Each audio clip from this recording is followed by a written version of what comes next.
hear no evil, speak no evil. An expression that you've probably all heard before, which is ironically called the 3 wise monkeys, because it was about avoiding evil thoughts and evil words. But it is now often used to justify why people don't speak out when they see wrongdoing or abuse. I believe that many cases of abuse and wrongdoing goes unreported for many years because people like you and me choose to look the other way. So I would like today to talk about whistleblowing, but specifically in the context of abuse, because I believe that each and every one of us can play a part in stopping abuse by speaking out and potentially saving someone's life. I'd like to start by telling you a story about a little 9-year-old boy who lived in Somalia. His name was Hussein. And a woman encouraged the family to let her take him to the UK and to stay with some relatives in the UK. He was a bit nervous about this, but he had his piece of paper with him that had a list of all of his family contact details. And he was quite excited about going on a plane. He'd never been on a plane before. Well, on the way, the woman told him that his name would no longer be Hussein. And he didn't really understand why, because he quite liked his name. When they arrived in the UK, she took him to her flat in Hounslow, West London. And when they got there, she took the piece of paper that he was holding with all the contact details of his family and ripped it into shreds and threw it in the bin, right in front of him. He knew then he was in trouble. She then told him that he needed to do all the childcare and the housework if he wanted food. She then also told him that he was not to tell anyone about this arrangement if he ever wanted to see his family again. The boy was 9 years old. Well, 2 years later, when he was 11, somehow he managed to persuade her to enroll him at his local school. The school were told that he was a refugee from Somalia. They noticed a few things when he came to school. Firstly, that he often looked quite unkempt and uncared for. They also noticed his parents never came to a single parents' evening. Luckily for this little lad, he met his PE teacher, Mr. Watkinson. And Mr. Watkinson could see that this boy had huge athletic potential, and they developed a fantastic, trusting relationship. And in time, the boy trusted Mr. Watkinson to tell him what was actually really going on, and that he was living with a family he'd never met in his life and was effectively being kept as a modern-day slave. Mr. Watkinson immediately contacted social services. Now, I wonder if you have recognised who that is. I see a few nods. Who that is a true story of, because that is the true story of Mo Farah, the Olympic gold medalist, who we would not have ever heard of if it had not been for Mr. Watkinson. Now, the school saw several flags, but they chose to see no evil, to hear no evil, and to speak no evil. Whereas Mr. Watkinson developed that relationship with that little lad and took action, spoke out, and transformed that boy's life overnight. Now, you might be wondering why I'm talking about this today. Well, as you've just heard from Annie, I've had a varied background, starting in advertising, worked in the church, worked in schools, in safeguarding, and I am now working for the Diocese of St Albans as a safeguarding trainer.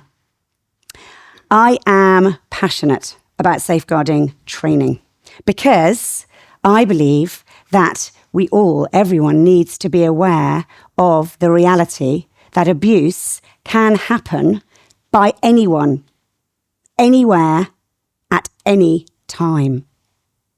There's a term in safeguarding that we use called professional curiosity, and that is about asking questions, being curious. And today, I really want to encourage everyone to have more professional curiosity. Ask questions, speak out, because any one of us could potentially transform someone's life. About 10 years ago, I did a placement. I wanted to learn more about leadership styles, and I shadowed a particular charismatic leader who had a fantastic reputation. And when I met him, I noticed a few things. I first of all noticed that he wasn't the slightest bit interested in meeting me at all, which I thought was a little odd, but that's okay. Secondly, I noticed that everybody seemed to worship him. He was on a pedestal. It was extraordinary. And the impact he had when he was speaking on stage was quite bizarre and odd. I felt it was odd, the way everyone responded to him. Thirdly, I noticed that his humour was often at other people's expense. And he'd have really large audiences, and everybody would be laughing, and including the person that was being laughed at, who would often be, or in the case that I saw, was actually on the stage with him. And I thought to myself, I wonder how that person really feels, having everybody roaring with laughter at him. I felt horribly uncomfortable. But what did I do? Did I do anything? Of course not. This guy was worshipped, adored, famous. Everybody thought he was fantastic. So I chose to see no evil, to hear no evil, and to speak no evil. Well, last year, I learnt in 2023 that there were about 150 people reported whose lives had been significantly impacted by the abuse of that charismatic leader. There was a Church of England investigation that substantiated claims of psychological and spiritual abuse. The Church of England report said that there was a systematic pattern of coercive control and misuse of authority and power over a period of 40 years. The scolding report that was just published last week in September 24 confirmed that there was evidence of inappropriately intense relationships with young men, ghosting, controlling behaviour and emotional manipulation, massage, wrestling, and inappropriate and unwanted physical contact. So there were many of us that chose to see no evil, to hear no evil, and to speak no evil. You'll all be familiar with other cases, thinking particularly Jimmy Savile or the current story that's unfolding at the moment about Al Fayed, where there are people that knew what was going on. And you're thinking to yourself, how could no one have spoken out? But there were people that did speak out, but they weren't believed. There was this expression, again, that was heard, that's just Jimmy. That's just his way.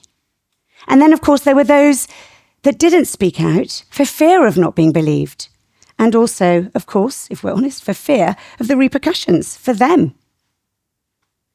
One of the biggest barriers, I think, to not reporting wrongdoing and abuse is because the person is in a position of authority, is either famous or loved, well loved, or in fact, of course, is your boss. And so you think to yourself, what?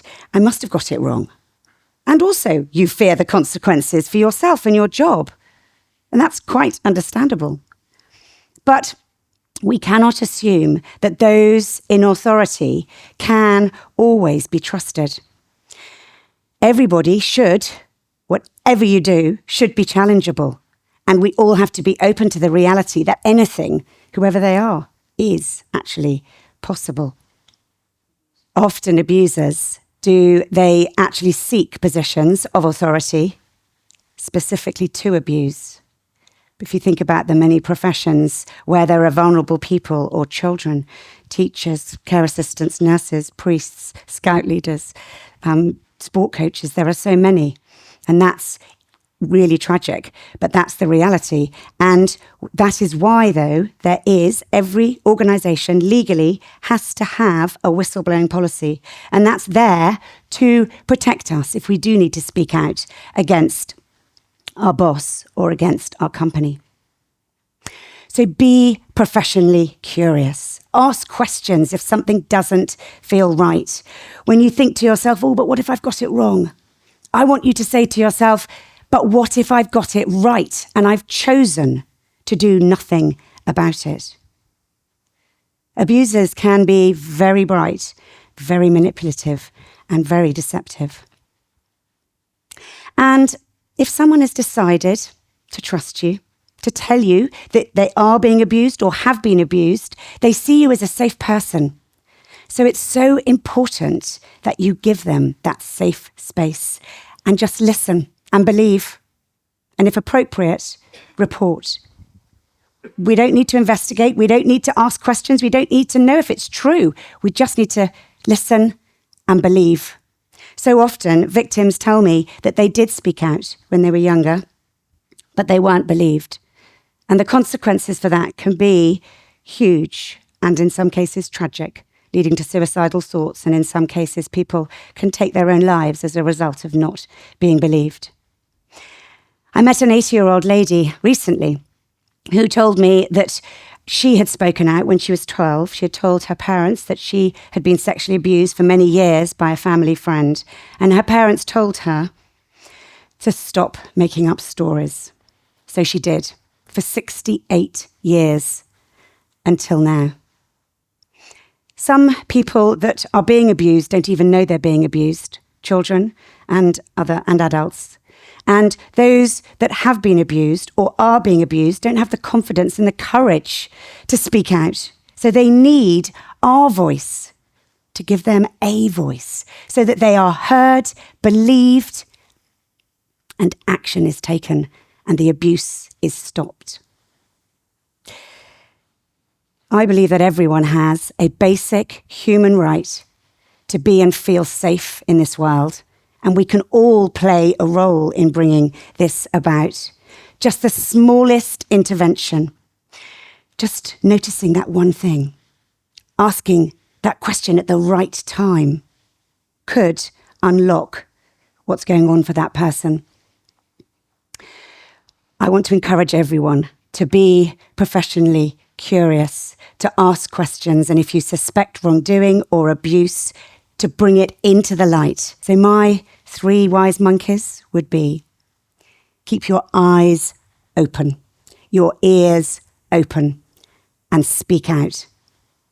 And if no one's listening, blow the whistle.